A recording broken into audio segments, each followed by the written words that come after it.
ഞങ്ങൾ ആട്ടിൻപാറയിൽ എത്തി, parking area എത്തിയിരിക്കുകയാണ്.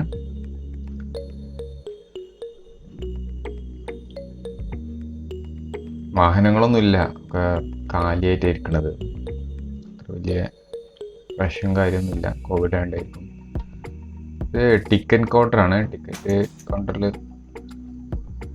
10 രൂപയാണ് ഒരാൾക്ക് കയറുന്നതില്ല ചാർജ്.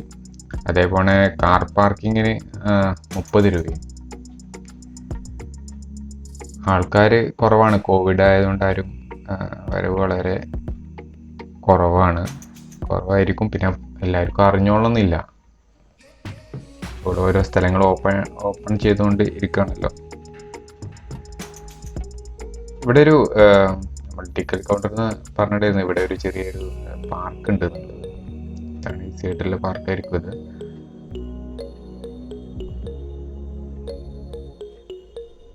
കുട്ടികളും ഫാമിലിയും ഒക്കെ വരികയാണെങ്കിൽ കളിക്കാനുള്ള സജ്ജീകരണങ്ങളുണ്ട്. അത്യാവശ്യം കുഴപ്പമില്ലാത്ത പാർക്കാണ്. നീറ്റായിട്ടുണ്ട് കേട്ടോ, ക്ലീനാണ്. അങ്ങനെ എന്താ വൃത്തികേടായിട്ടൊന്നുമില്ല, നല്ല നീറ്റായിട്ടുള്ളൊരു പാർക്ക്. ചെറുതാണെങ്കിലും നല്ല ഭംഗിയായിട്ട് സജ്ജീകരിച്ചിട്ടുണ്ട്. ഇവിടെ ചെറിയൊരു ജലവൈദ്യുത പദ്ധതി ഉണ്ട്, അതിൻ്റെ ഒരു ഇതാണിത്, KCBൻ്റെ അണ്ടറിൽ വരുന്നതാണ്. ഈ ജലവൈദ്യുത പദ്ധതി എന്ന് വെച്ചാൽ മലപ്പുറം ജില്ലയിൽ ആകെ ഉള്ളൊരു ജലവൈദ്യുത പദ്ധതിയാണിത്.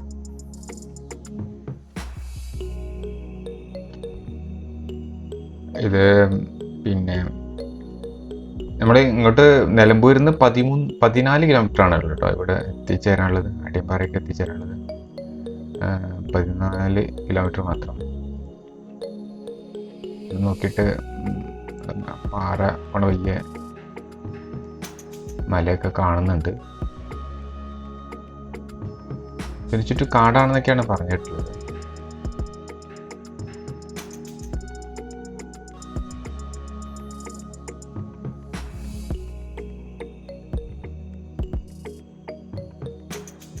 ഇത് പിന്നെ ആട്ടിയമ്പാറ ജലവൈദ്യുത പദ്ധതിയിൽ നിന്ന് ഒഴുകി വരുന്ന വെള്ളമാണിത്. പിന്നെ വൈദ്യുതി ഉൽപ്പാദിച്ചതിന് ശേഷം ഇങ്ങനെ താഴോട്ട് ഒഴുക്കി വിടുകയാണ് അവിടുന്ന്. ഒരു ജലവൈദ്യുത പദ്ധതിയാണ്.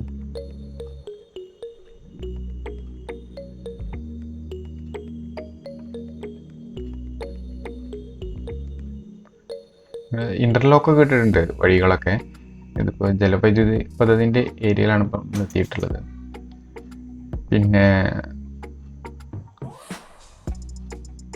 ഇത് നിലമ്പൂരിലൂടെ ചാലിയാർ പഞ്ചായത്തിലൂടെയാണ് ഈ ഒഴുകി വരുന്ന കാഞ്ഞിരപ്പുഴ ഉണ്ട്.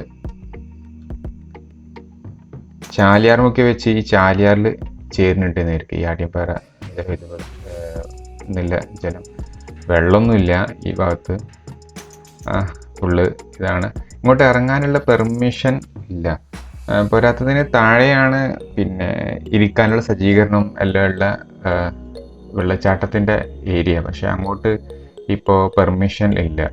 കാരണം കോവിഡ് ആയതിനു ശേഷം ഏകദേശം എല്ലാ ജലവൈദ്യുത ഏരിയകളിലും ജലവൈദ്യുതല്ല പിന്നെ വെള്ളച്ചാട്ടങ്ങളിലെ സ്ഥലങ്ങളിലൊക്കെ ഈ നിയന്ത്രണങ്ങളുണ്ട്, ആൾക്കാർ വരുന്നതിനൊക്കെ.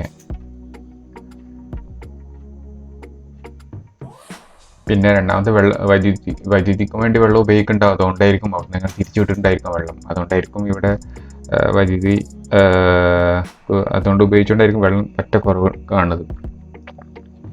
ഇത് വെച്ചാൽ നല്ല ഭംഗിയുണ്ട് ഇവിടെ നിന്ന് കാണാൻ. കാടൊക്കെ നല്ല ചുറ്റും കാടാണെന്ന് പറഞ്ഞല്ലോ, നല്ല ഭംഗിയുണ്ട് കാണാൻ. വയനാട്ടിലൊക്കെ നല്ല മഴ പെയ്ത് കഴിഞ്ഞാൽ ഇതിലൂടെ അങ്ങോട്ട് വരും നല്ല വെള്ളം.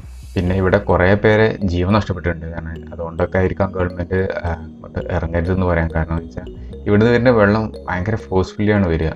അപ്പോൾ അങ്ങനെ കുറേ പേരെ ജീവൻ നഷ്ടപ്പെടാൻ കാരണമായിട്ടുണ്ട്.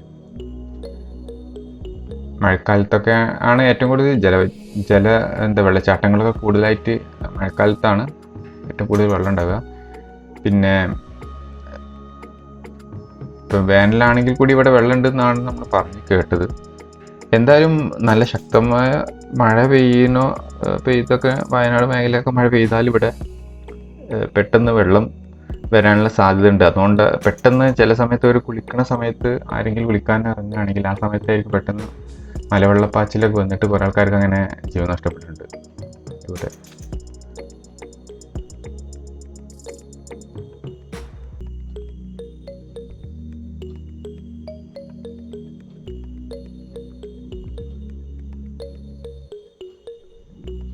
വെള്ളമൊക്കെ കുറേശ്ശെ കാണുന്നുണ്ട്. പിന്നെ ഇവിടുന്ന് കുറേ പൈപ്പുകൾ കാണാനുണ്ട്. ശുദ്ധജലം ഉപയോഗിക്കാൻ വേണ്ടിയായിരിക്കും പൈപ്പുകൾ, കറുത്ത പൈപ്പുകളിലായിട്ട് കുറേ പൈപ്പുകൾ താഴോട്ട് ഇട്ട് കാണുന്നുണ്ട്.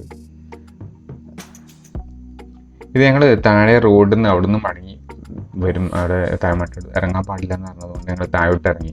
താഴെ ഇറങ്ങി ഞങ്ങൾ മടങ്ങുന്ന വഴിയാണ് പിന്നെ നേരത്തെ ഞങ്ങൾ പോകുമ്പോൾ കണ്ടൊരു സ്ഥലമായിരുന്നു ഇത്. കഴിഞ്ഞ പ്രളയത്തിൽ ഇവിടെ വെള്ളം വൻ ശക്തമായിട്ട് വന്ന എല്ലാ വീടുകളും എല്ലാത്തിനും ഭയങ്കര കേടുപാടുകൾ പറ്റിയിട്ടുണ്ടായിരുന്നു. അതിൻ്റെ ഒരു സീനാണ് ഈ കാണുന്നത്.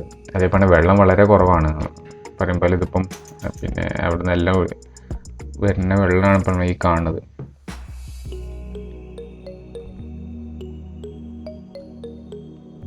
കുറഞ്ഞ ജലം മാത്രമേ ഉള്ളൂ. കഴിഞ്ഞ പിന്നെ പ്രളയത്തിന് ചാലിയാറൊക്കെ കര കഴിഞ്ഞ് ഒഴുകിയിട്ടുണ്ടായിരുന്നല്ലോ. അത് അടിയമ്പാറയിലും കുറേ ഉരുൾപൊട്ടലുകളും പലതും ഉണ്ടായിട്ടുണ്ടെന്ന്. അതിൻ്റെയൊക്കെയാണ് വലിയ വലിയ കല്ലുകളും മറ്റൊക്കെ ഇവിടെ താഴെയിലെത്തിയതും. ഇവിടെ റോഡൊക്കെ കേടായിട്ട് കാണുന്നുണ്ട് സൈഡിൽ. അതേപോലെ നമ്മൾ വന്ന വഴി തന്നെ പല ഏരിയകളിലും കേട് നിൽക്കുകയാണ് റോഡുകളൊക്കെ.